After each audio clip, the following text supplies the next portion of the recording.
দর্শক, আমি আব্দুল কাইম আজকের পত্রিকার সাথে আপনাদের সাথে চট্টগ্রাম থেকে যুক্ত হয়েছি।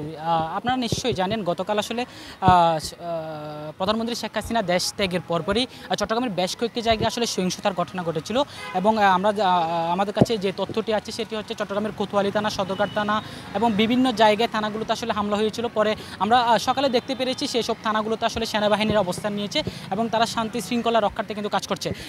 দর্শক, আরেকটা বিষয় জানিয়ে রাখি, আজকে থেকে কিন্তু অফিস আদালত সহ সরকারি যেসব সংস্থা রয়েছে, যেসব আধা সরকারি প্রতিষ্ঠান রয়েছে, সবগুলো কার্যক্রম কিন্তু শুরু হয়েছে এবং আমরা এই মুহূর্তে ঠিক দেখতেই পাচ্ছি আমার ঠিক পেছনে জনজীবন খুব বেশি স্বাভাবিক রয়েছে এই মুহূর্তে। এবং আমি এই মুহূর্তে আছি চট্টগ্রাম কলেজের সামনে, যেখানে দেখতে পাচ্ছি আসলে প্রতিষ্ঠান খোলার পরপরই এখানে যারা শিক্ষার্থীরা আছে তারা কিন্তু তাদের শিক্ষা কার্যক্রম সেটি চালু করছে। তো মোটামুটি বলা চলে চট্টগ্রামের জনজীবন একেবারে স্বাভাবিক এবং কারোর মধ্যে কোনো আতঙ্ক আমরা দেখতে পারিনি। জনজীবন স্বাভাবিক এবং এখন পর্যন্ত আজকে কোনো ধরনের সহিংসতার খবর আমরা কোথাও পাইনি। এই ছিল আমার কাছে চট্টগ্রামের সর্বশেষ পরিস্থিতি।